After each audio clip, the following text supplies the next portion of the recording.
नमस्कार, मैं दीप्ति मल्होत्रा आप सभी का स्वागत करती हूँ अपने YouTube channel Zenith yoga and exercise में। ये वीडियो उन लोगों के लिए है जिन्होंने कभी भी योगा नहीं किया है लेकिन करना चाहते हैं। उन्हें ये नहीं पता कि कैसे शुरू करना है, कहाँ से करना है, उनकी बॉडी में फ्लेक्सिबिलिटी नहीं है, उनकी बॉडी में इतनी स्ट्रेंथ भी नहीं है कि वो योगा के ऐसे कठिन कठिन आसन कर सके। उन लोगों के लिए मैं ये वीडियो लेकर आई हूँ। बहुत ही सरल तरीके से आपको बताऊंगी किस प्रकार से आपको योगा स्टार्ट करना चाहिए। सबसे पहले तो अपनी बॉडी को आपको रिलैक्स करना है, अपनी सांसों को कंट्रोल करना है, अपनी सांसों पर बिल्कुल ध्यान देना है।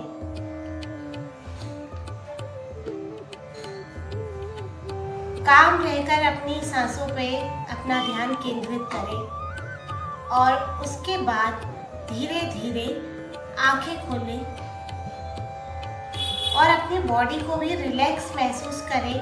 और रिलैक्स महसूस करने के बाद अब हम स्टार्ट करेंगे अपना योगा अभ्यास। सबसे पहले हम अपने हाथों को इस प्रकार से सामने की तरफ लाएंगे और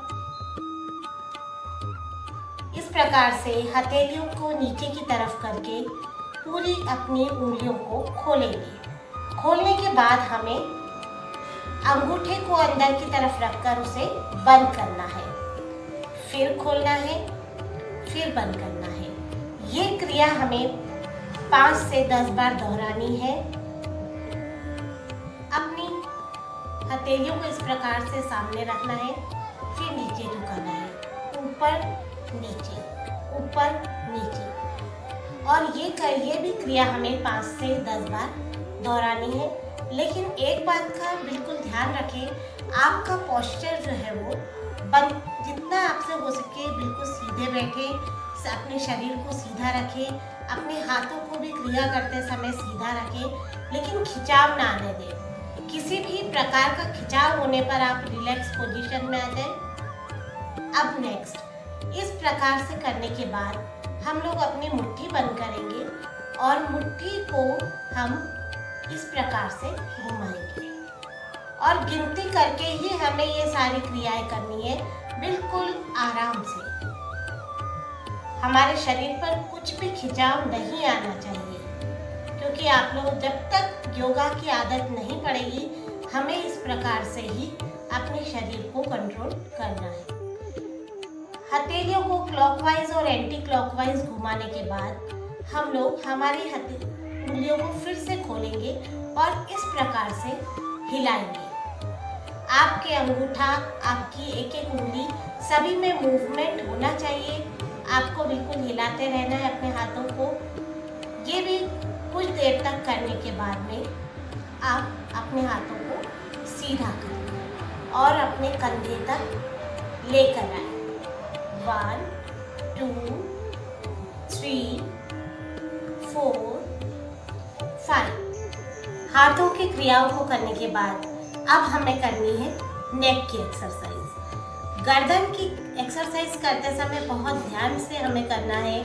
एक तो सबसे पहले ब्रीदिंग पे ध्यान देना है, कब सांस को लेना है, कब हमें छोड़ना है, इन चीज़ का भी ध्यान रखना है।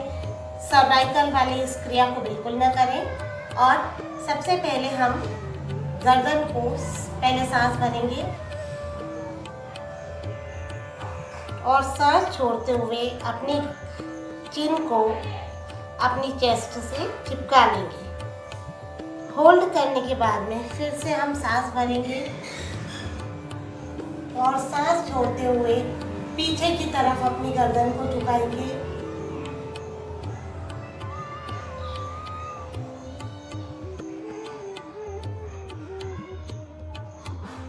इस प्रकार से जब आप सांस छोड़ते हैं तो आपकी जो मसल्स है वो एकदम रिलैक्स हो जाती है। इसलिए बहुत धीरे धीरे आराम से इस क्रिया को आपको करना है। अब ध्यान से हमें करना है। एक तो सबसे पहले ब्रीदिंग पे ध्यान देना है, कब सांस को लेना है, कब हमें छोड़ना है, इन चीज़ का भी ध्यान रखना है।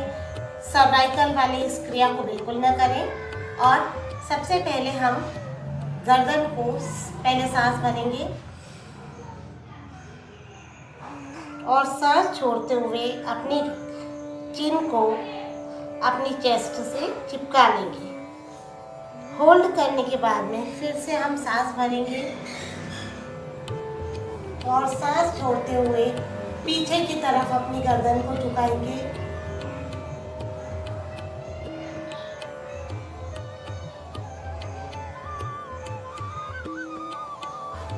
इस प्रकार से जब आप सांस छोड़ते हैं तो आपकी जो मसल्स है वो एकदम रिलैक्स हो जाती है, इसलिए बहुत धीरे धीरे आराम से इस क्रिया को आपको करना है।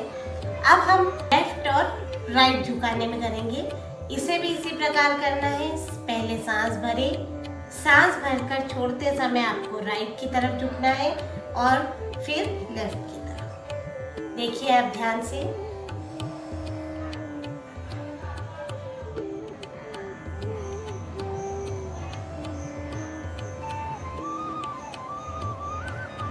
इस प्रकार से यह क्रिया भी आपको बार बार दोहरानी है। इससे आपकी गर्दन की फ्लेक्सिबिलिटी भी बढ़ेगी।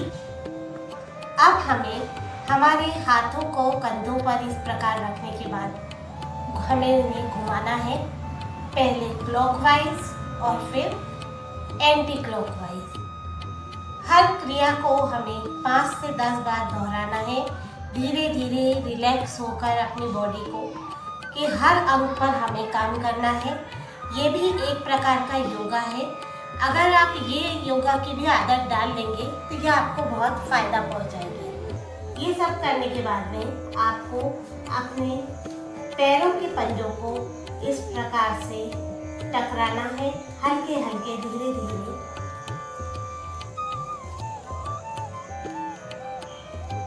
ये करने के बाद फिर रिलैक्स हो जाइए।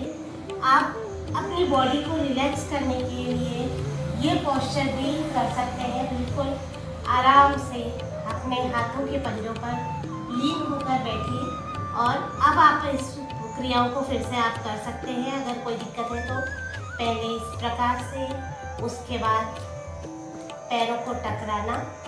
अब हम हमारे पैरों के पंजों को इस प्रकार से ऊपर नीचे मूवमेंट करेंगे। आपके हाथों के सहारे से आप बिल्कुल आराम से बैठिए। अब इसके बाद आपको अपनी पैरों की उंगलियों को भी मूवमेंट करना है। आपकी बॉडी के एक एक पार्ट में मूवमेंट होना चाहिए, यही योगा है। और इसी प्रकार से आपकी बॉडी जो है फ्लेक्सिबल और मजबूत बनेगी। अब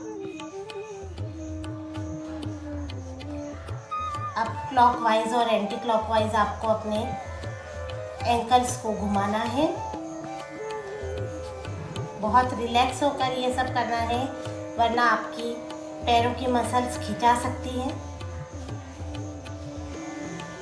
ये सब करने के बाद अब आप इस प्रकार से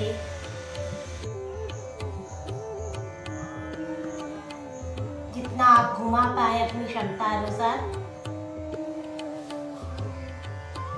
दोनों पैरों को एक एक करके इस प्रकार से आपको घुमाना है।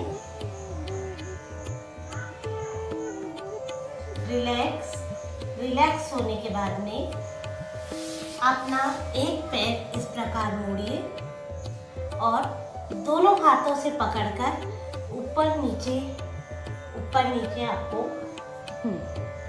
पैरों को घुमाने के बाद में फिर भी कुछ शायद रिलैक्स हो,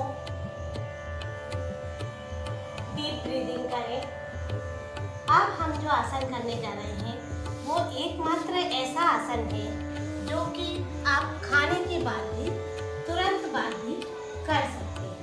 पहले इस प्रकार से आप अपने घुटनों के बल पर बैठिए, अपने जो पैर के पंजे हैं उन्हें पूरा फैलाइए और धीरे धीरे इस प्रकार से बैठ जाइए। जितना आप होल्ड कर सकते हैं उतनी देर आप इसे होल्ड कीजिए। नॉर्मल ब्रीदिंग करते रहें और इस आसन की आदत अवश्य डालें, क्योंकि ये आसन आपको बहुत पाचन के लिए, आपकी बॉडी की स्ट्रेंथ के लिए बहुत ही फायदेमंद है। और इस आसन में बैठने के बाद आप जितना आप प्रैक्टिस करेंगे उतनी देर तक आप आराम से इसमें बैठ पाएंगे। इसी पोजीशन में आप अपने दोनों हाथों को फैलाकर नमस्कार मुद्रा में बैठ जाएं और डीप ब्रीदिंग करते रहें।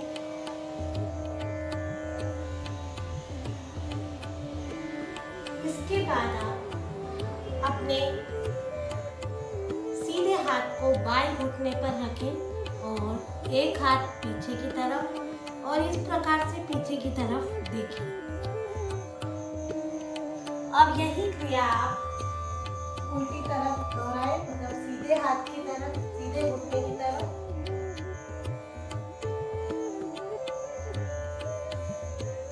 इस प्रकार करने के बाद आप सुख आसन में बैठ जाएं। सुख आसन में बिल्कुल स्ट्रेट बैठकर गहरी सांसें लें।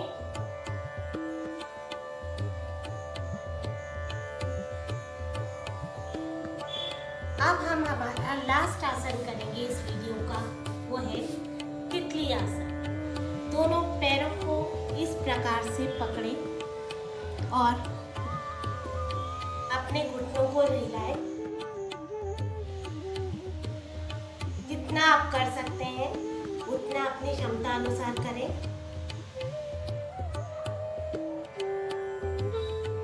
इस प्रकार से आप रिलैक्स होकर बैठकर बिल्कुल अपने शरीर की सांसों पर अपना ध्यान केंद्रित करें।